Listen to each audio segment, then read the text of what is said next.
Terima kasih Bapak Ibu atas kedatangannya saya Pak Rismon dan Ivan dari sebuah kota Baliki, kota kecil. Tapi itulah ya, saya tinggi dadakan ini tidak seperti teman-teman semua, karena memang sebenarnya saya tidak ada kesengajaan untuk menunjukkan diri ke sini dalam aktivitas ini, dan semua sampai detik ini adalah biaya sendiri, semua kita biaya sendiri, perjalanan kami juga biaya sendiri. Jadi kita perjuangan kita tadi, kami sudah ke Colomadu ya, melihat betapa megahnya, luasnya 12.000 meter lahan dari rakyat untuk Pak Jokowi. Total biaya 204 miliar. Padahal yang kita tuntut hanyalah beliau untuk secara jujur, kalau memang ada ijazahnya tampilkan ke rakyat, kalau tidak ada yang minta maaf, minta ampun pada rakyat yang telah menipu rakyat selama 10 tahun tidak menjaga. Oke, kenapa kita ingin menyudahi?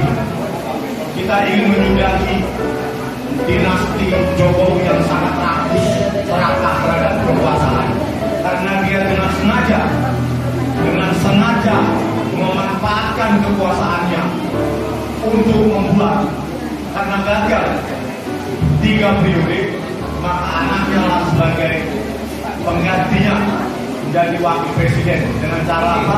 Berkomplot, pemufakat jahat antara KPU, Mahkamah Konstitusi, dan Ditjen Dikdasmen.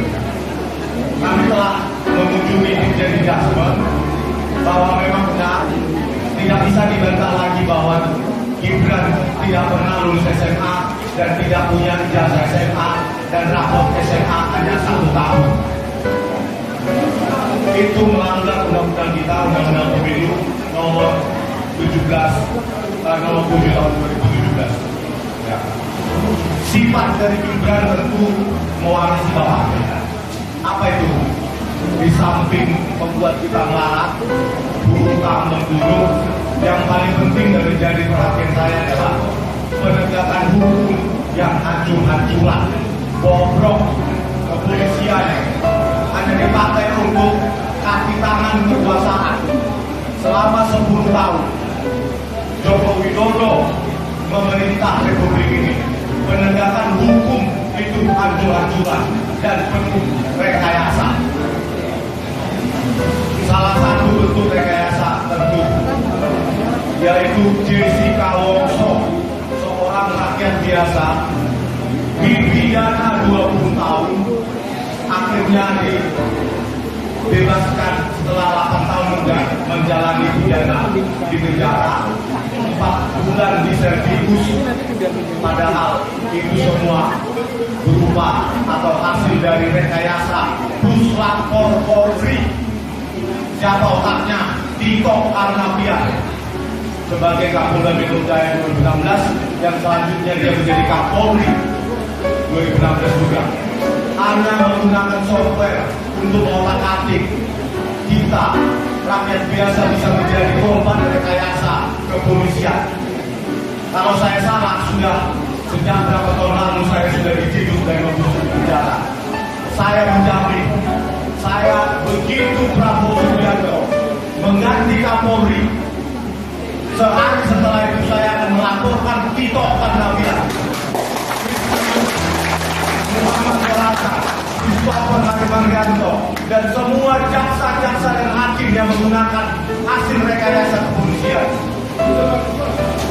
yaitu jaksa Ardhito Mardi, Sandi Andika, Suki Karpalo, Hari Bowo, Mailani Umum, Wahyu Tapiandi, hakimnya Binsar Tuntung, Partai Tulus Tapea, dan Kismoro.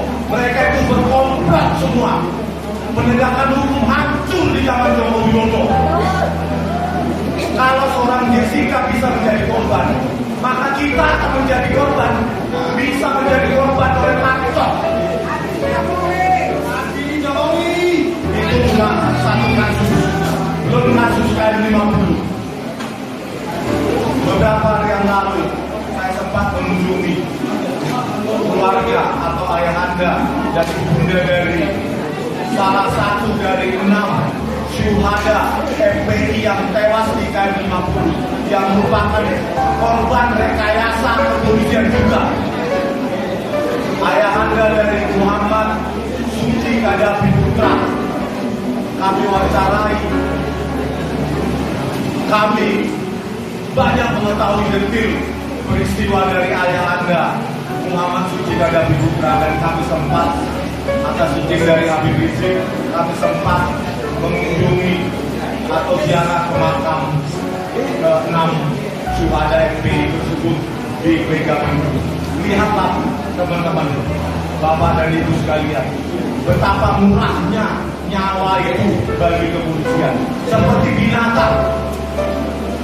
Dan hanya 2 polisi pembunuh, pembantai di lapangan bernama Yusmin Oloela dan Fikri Ramadan Tawaniela, dan itu pun divonis lepas. Alasannya adalah pembenar dan pemaaf, yaitu pembelaan diri. Betapa konyolnya, betapa sesatnya sidang di Republik ini saat Joko Widodo untuk memimpin Republik ini. 6 nyawa anak manusia dianggap seperti binatang, dan tidak ada satupun pejabat kepolisian yang bertanggung jawab. Karena apa? Karena mereka sengaja menghilangkan barang bukti, memerintahkan, katanya sengaja memerintahkan bukti-bukti digital di rest area KM 50 dan membongkarnya pada baru setahun didirikan. Belum lagi kasus Kanjuruhan, belum lagi kasus Mina Cirebon, dan banyak kasus lain. Kalau kita masih menjadi manusia, maka kita harus sedih. Kenapa Republik ini menjadi anti kemanusiaan? Di zaman Joko Widodo, penegakan hukum justru mengkhianati kemanusiaan itu sendiri.